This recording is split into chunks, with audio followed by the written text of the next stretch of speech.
So guys, today I've decided to cook for mommy. She's sleeping and she's so tired, She's just tired. So kutakaneta nei, we all don't know. So I've decided to cook for her. And Pananda Jibika, I forgot to do a video, but I'm gonna take it. Let me do a video right now. Tichinompa food yake, yakatika akaita mugadzira kati hamweti inopisisa saka ini ndomati inopisa saka ndaboila tea ndobva ndatomisira yake indozodira yangu muno mutori nejangi because she is still sleeping achiri makuseni so indozodzoka ndoboilisa yangu futi indozodira yangu inopisa so reka tinomupa tinotamira sei kana tori stand guys taona tanda sei baby I want to bring something so muka I want to bring something so dakukwevekira pakamera kumvura yabva kupi mama kasi makaita weti magumbeze where is this water coming from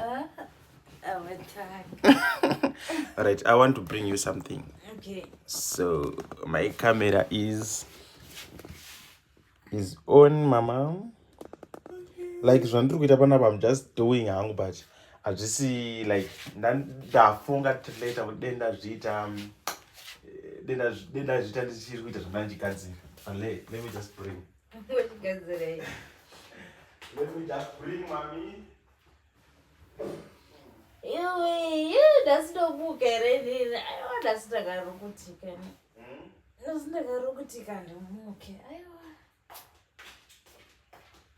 let me do it quick sapedzera video rotopedzera time zvii zvandabikira avongo wavhara dhora munomo ndakanyanya ndikunzonhoerera sorry ndine dzungu ndiri pakumhanya let me switch on the light so mama I did something for you this morning. Windinonokera kadi. This morning, mama. Good morning. Hey. But I'm going to one problem. Ndikona soti soup yangu ndawanza mafuta mbichi and I know you don't like oil. It's fine. Kokunaka kwarubeta. Sure. Chingwa chese chishobe bobadza kamera. Anopedza love. So guys, I decided to do this to kick like I don't always do it. Like I'm not okay, let me bring it. Ndaisa kudhara because I know how to do this. La injoto wakangana sezvandoita. Ndatoda tsiya kuti chitwa kuti ikore ndikuzokira. Baby, unozanonzi kuyamura mweya wamwari wangwatabura.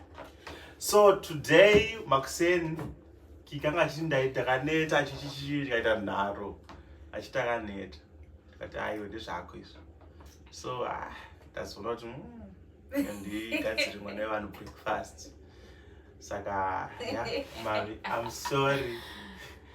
sorry mami enjoy your breakfast I love you kuti chi kuti ndakaneta watoti utakaneta I love you mama I love you. Mama, I love you. Man. I love you. Okay. I love you too. Yes! Yes! Yes! So bye-bye guys. I just did this to my wife like after a long time. Like I don't suppose eat but not like always. So today, I do it maybe once a month or I don't know, but I love you, mama. I love you, man. Baby, one more time, I love you. Watch as sweet. I love you. Ndiye munanga achita andipedzi chingwa ushu. Ndiye munanga achita andipedzi chingwa ushu.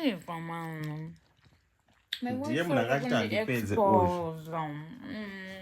Ndiye munhu wachanga achita andipedzi guys. Guys, it was a mistake. Like ndandangopiwa chimwe chacho mamudo nditose ndakasadya uzvita sekuti murume wangu andibikira zvisinganake. So ndatozongodya only for you, baby, but it's not like ndinochipedza and stuff.